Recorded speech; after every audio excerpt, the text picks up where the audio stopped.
Welcome to this session of product design and value engineering. In today's session, we'll discuss about the new chapter which is identifying customers need. And in this session, we'll discuss about voice of customers and how to measure customer satisfaction. Up until now, all we have discussed is how to manufacture a product and how to plan a product or how to plan a new product development process. Now we are talking about the core of new product development process, that is customers need. As we already have discussed that ultimately what customer needs is the driving force for new product development process. And how do we know what customers need? We know what customers need by voice of customers. So basically customer will give us the idea of what should be there in our product, which features should be there in our product, and features should not be there in our product, for which features customers are happy and for which features they are not happy. They will be given by customers themselves. And how these customers will be connected to us, there are many techniques to connect with the customers, to record voice of customers, that will be discussed in subsequent sessions. But for now, voice of customers, which is what gives the direction to our new product development process. The customers needs and customers wants will ultimately drive the process of new product development. And they will decide what should be the specification of our product, they will decide what should be the functions of our product, how the product should perform. All this will be decided by voice of customers. If you have developed a product which you might think that very good and technologically very advanced, but customers do not like it, then the product development process will be waste of money and waste of time as well, because ultimately the customer will use your product, and if customer is not happy with the product, then all the hard work is in vain. So how this voice of customer will help in product development? Sometimes the voice of customer will give the driving force to your specifications. For example, if you are manufacturing an AC, if you are designing or developing an air conditioning system, then the customer will say that okay, I feel comfortable around 22 degrees Celsius to 27 degrees Celsius temperature range.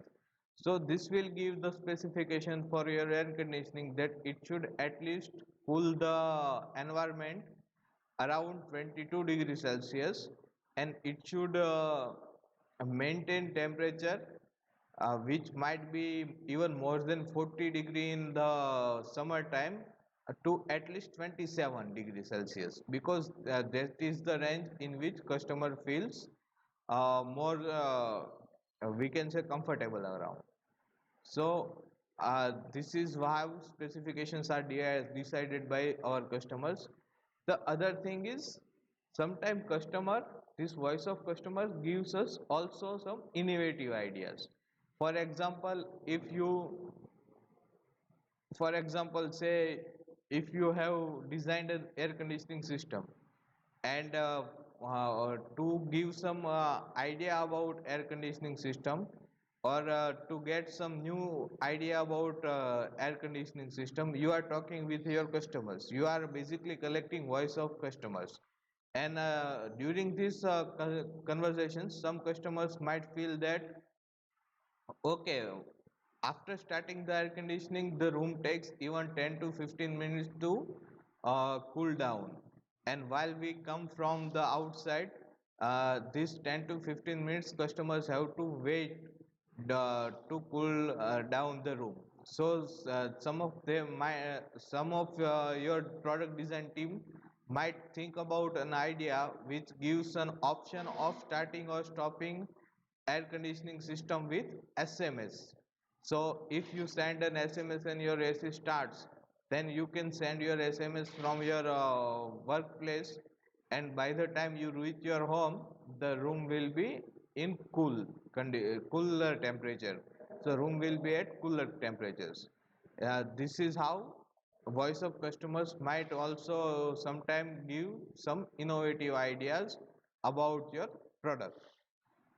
Now once this voice of customer is generated, you can start the process of your product development or new product development.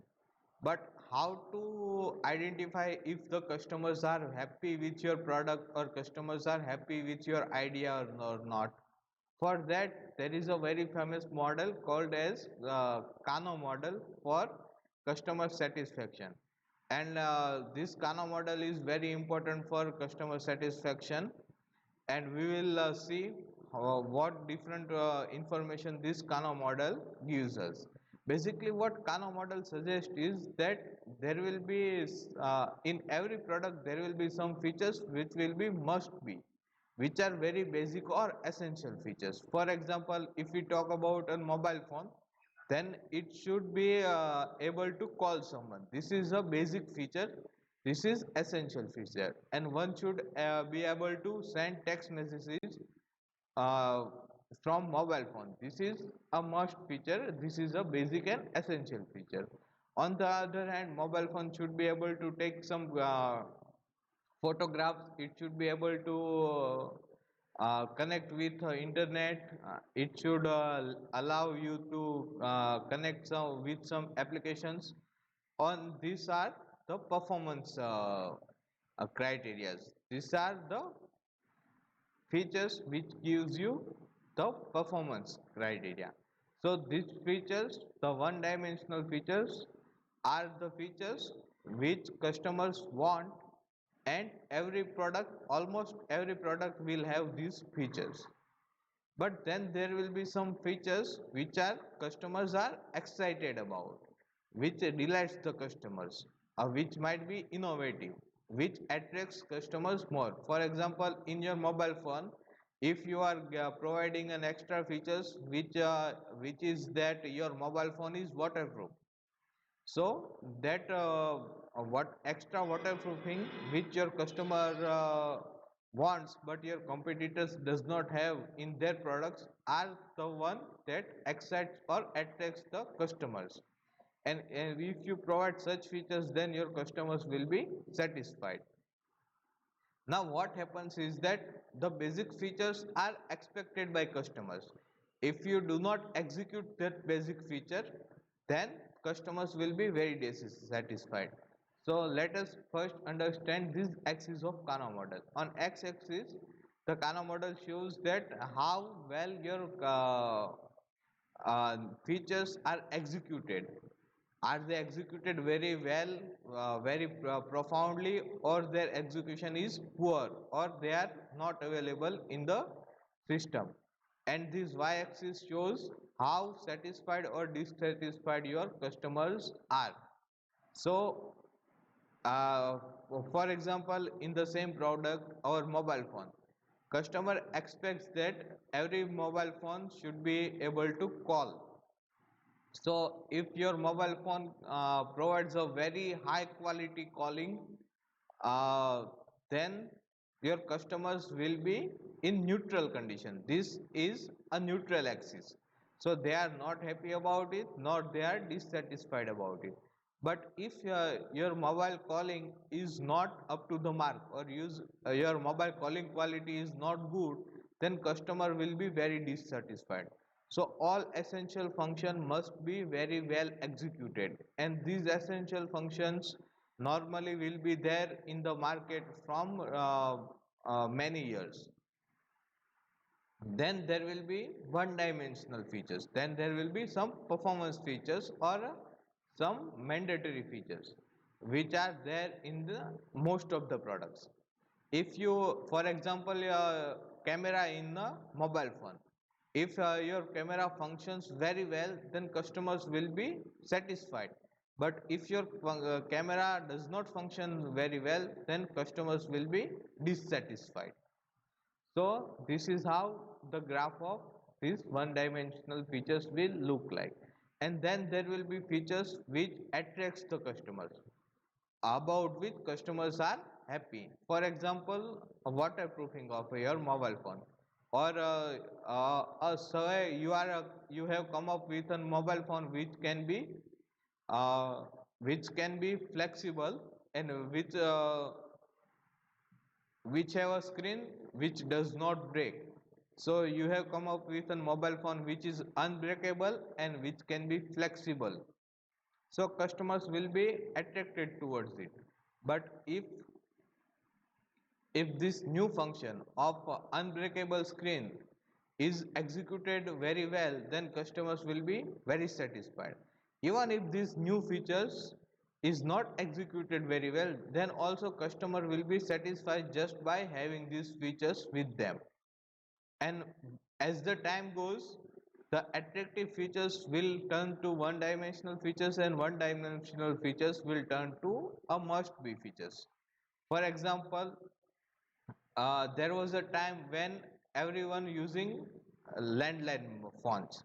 So the mobile phone was not there in the market. Then someone introduced mobile phone, and mobile phone has an extra features of mobility. So this new feature of mobility was attractive to many people, and people were very much excited and very satisfied with this new feature of mobility.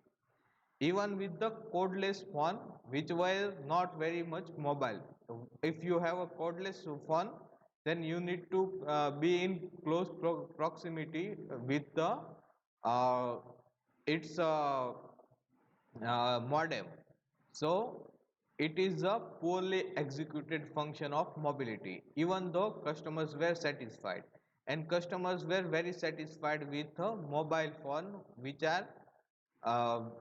they can take everywhere and they can talk with it. They can make call and SMS with it. So customers were very satisfied in initial time. But over the time, what happened that this mobility became mandatory. So everyone expected mobility in their phones, and it became a one dimensional feature. So everyone had now mobile phone, and people were expecting cameras in their phone. So what happened is mobility became one dimensional, and if your phone has camera, then people are satisfied with it and they are attractive to it. Now over the time, what happened that every mobile phone came with a camera. So camera also became one dimensional feature, and along with the time, this one dimensional feature of mobility became a must be features. Nowadays every phone should be mobile. No one is interested in landline. Everyone is using mobile phone. So mobility is now must, and camera is a one dimensional feature. Every phone has camera. If your camera is performing better, then customers will be satisfied. If not, then customers will be dissatisfied. But if your phone is not good at calling, then customers will be dissatisfied. But even if your phone is very much providing very high quality of calling, then also customers will not be very much satisfied, because this is a mandatory function.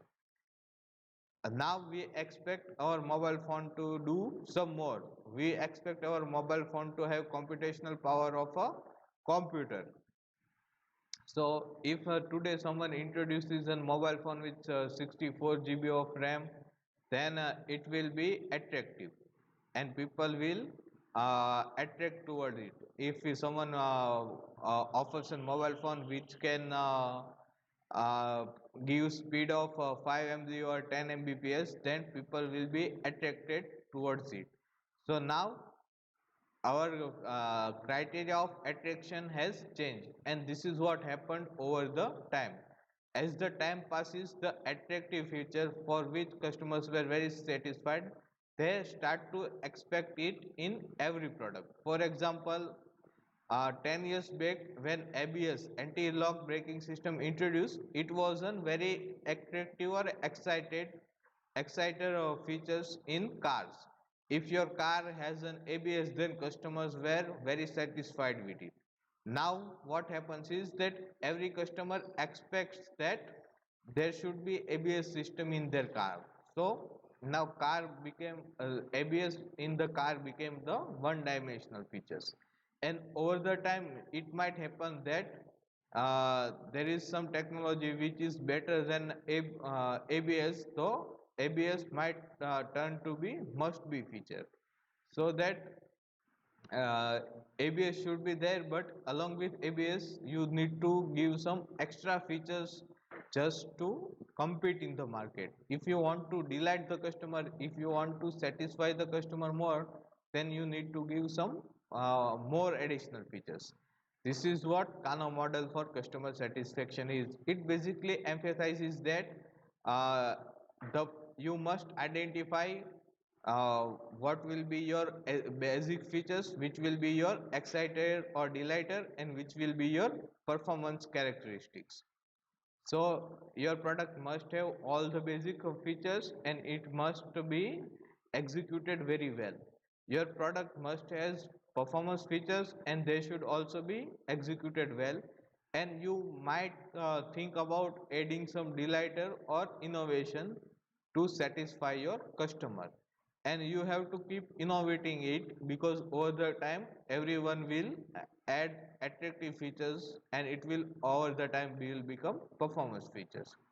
So this is what Kano model for customer satisfaction is. And also we need to think about our customer population when we are trying to think about what will be the exciter, what will be the basic features, and what will be the uh, performance features. So this is what known by customer population. Customer population is basically the population to which we are planning to sell our product. Our potential customer base is known as customer population. And how to identify your customer population? We can separate our customer population based on many criteria. We can separate based on gender. Is our customer population males or females? If you are say producing some beauty products, then it is likely that your customer population will be females.